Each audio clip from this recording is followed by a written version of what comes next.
สวัสดีค่ะทักทายนะคะ ก็วันนี้อยากจะมาคุยกันเรื่องที่เราเกือบโดนมิจฉาชีพหลอกนะคะจากการที่เราเนี่ยเปิดโหมดมืออาชีพใน Facebook นั่นเอง จากที่ปกติเป็นคนที่จะรับแค่เฉพาะเพื่อนหรือว่าคนที่เรารู้จัก แต่ว่าพอเรามาเปิดโหมดมืออาชีพเนี่ยเราก็จะรับเพื่อนเพิ่มมากขึ้นใน Facebook นะคะก็จะมีคนทักเข้ามาหาเราแล้วก็เหมือนกับว่าแชททักทายสวัสดีโน่นนี่นั่นนะคะตอนแรกๆเนี่ยเราก็คุยด้วย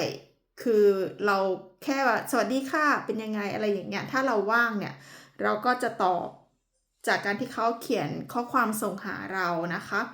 แล้วก็จะมีหลายคนอยู่เหมือนกันที่ทักเข้ามาพูดคุยกับเรานะคะแต่ว่าช่วงแรกๆเนี่ยก็จะเป็นแค่เหมือนกับว่าพิมพ์คุยกันอะไรอย่างเงี้ยแต่ตัวเราต้องบอกก่อนว่าเราบอกทุกคนทุกครั้งว่าเราแต่งงานแล้วมีสามีแล้วมีครอบครัวแล้วนะคะแต่อาจจะเป็นเพราะว่าที่โปรไฟล์ Facebook ของเราเนี่ยคือเราอยู่ที่สวิตอาจจะเป็นที่ล่อตาล่อใจกับพวกมิจฉาชีพหรือเปล่าอันนี้เราไม่แน่ใจเหมือนกันแล้วก็มีคนทักเข้ามาคุยกับเรานะคะก็เราก็คุยด้วยปกติธรรมดาแต่พอคุยไปสักพักเริ่มที่จะคุยทำนองเหมือนจีบนะคะก็จะทักเช้ากลางวันเย็นทักทุกวันเช้ากลางวันเย็นทักอย่างนี้นะคะก็คุยไปเรื่อยๆสามีเรารู้นะเอาจริงๆสามีเรารู้ตรงนี้ว่ามีคนคุยกับเราเราบอกทุกครั้งว่ามีคนคุยแชทหาเราคุยกันกับเรานะคะ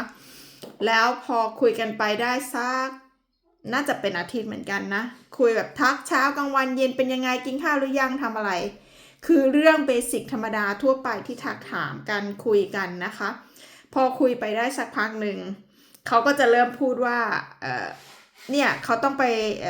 ลงดูเทรดก่อนดูว่าตอนนี้เป็นยังไงบ้างค่าเงินขึ้นหรือลงนะคะเราก็เลยเอ๊ะทำอะไรเหรอเพราะว่าเราเป็นแม่บ้านเราไม่ได้รู้อยู่แล้วว่าเรื่องการเทรดหุ้นเทรดเหรียญเทรดทองอะไรอย่างเงี้ยตรงเนี้ยเราไม่ได้รู้จักอยู่แล้วโดยปกตินะคะแล้วพอเราเหมือนกับว่าสนใจเพราะเราเหมือนกับถามเขาว่าทำยังไงเรื่องการเทรดเหรียญเขาก็จะบอกเราว่าเหมือนกับว่าถ้าเราซื้อเหรียญตอนช่วงที่ว่าค่าเงินต่ำเราซื้อได้ถูกแล้วเราเอาไปขายตอนช่วงที่ว่าค่าเงินขึ้นเราก็จะได้ส่วนต่างตรงนี้เราก็เลยสนใจก็เลยคุยกันกับสามีปรึกษากับสามีว่าเนี่ยน่าสนใจดีนะเพราะว่าปกติสามีเคยเทรดหุ้นนะคะแต่ว่าจะเป็นเทรดหุ้นกับที่ธนาคารของที่นี่แต่ตัวเราไม่เคยเทรดหุ้นไม่เคยเทรดเหรียญไม่เคยเทรดทองไม่เคยอะไรทางนั้นนะแล้วเราก็เลยถามสามีว่าสนใจไหมตรงนี้ถ้าเกิดซื้อเหรียญตอนช่วงที่ถูกเนี่ยแล้วเราเอาไปขายช่วงที่แพงเราก็จะได้ส่วนต่างตรงนี้นะคะทีนี้สามีก็บอกว่าโอเคลองดูได้แต่คือตอนแรกก็คือจะลงไม่เยอะอาจจะเป็น100 เหรียญก็คือเราก็เลยคุยกันแล้วทีนี้พอเราสนใจมิจฉาชีพตรงนี้ก็เลยส่งลิงก์แพลตฟอร์มมาให้เราว่าแพลตฟอร์มที่เทรดเหรียญเนี่ยเป็นยังไงอะไรเขาก็ส่งให้เราพอเราสนใจเราเข้าไปดูที่แพลตฟอร์มตัวนี้นะคะก็จะเหมือนกับว่าเอาขึ้นให้ดูเลยว่าเหรียญวันนี้ราคาเท่าไหร่ถูกหรือแพงบวกลบก็จะมีให้เห็นในแพลตฟอร์มเลยแล้วทีนี้พอเราเข้าไปดูเราสนใจที่จะซื้อเหรียญแล้วก็คือก่อนที่เราจะซื้อเหรียญที่เทรดในแพลตฟอร์มเนี่ยเราต้องเอาเงินจากธนาคารของเรานะคะแลกเป็นเหรียญที่ไปเทรดในแพลตฟอร์มนั้นแล้วทีนี้เราสนใจเราก็เลยถามเขาก็มีเหมือนกับว่าที่ในแพลตฟอร์มเนี่ยให้ติดต่อกับเขาเรียกอะไรนะติดต่อเหมือนกับว่าเป็น call center ของเขาหรือเป็นศูนย์ของเขาที่สำหรับติดต่อแลกเหรียญเราก็เลยถามเขาไปทีนี้เขาก็เลยให้ไลน์เรามาว่าถ้าจะแลกเหรียญเนี่ยต้องแลกกันกับคนนี้นะและทีนี้พอเราสนใจที่จะแลกที่แพลตฟอร์มเนี่ยเป็นหน้าของชื่อธนาคารหนึ่งชื่อใหญ่คือมีชื่อเสียงพอสมควรนะคะแต่ว่าตอนที่จะแลกเหรียญเนี่ยก็คือเขาให้เราเอาเงินเราเนี่ย ไปแลกกันกับเหรียญกับบัญชีบุคคลธรรมดาก็คือเอาชื่อใครเราไม่รู้ว่าเป็นชื่อใครเพราะปกติเวลาที่จะทำธุรกรรมกับบริษัทหรือกับธนาคารอะไรใหญ่ๆทำนองนี้ส่วนมากจะเป็นชื่อของห้างหุ้นส่วนชื่อของธนาคารหรือชื่อของบริษัทใหญ่ๆที่เราจะทำการลงทุนด้วยส่วนมากนะคะและทีนี้เราก็เลยเอะใจว่าทำไมเวลาที่เราจะซื้อเหรียญเนี่ยทำไมมันถึงเป็นชื่อของบุคคลธรรมดาให้เราซื้อเหรียญกับเขาแล้วชื่อเนี้ย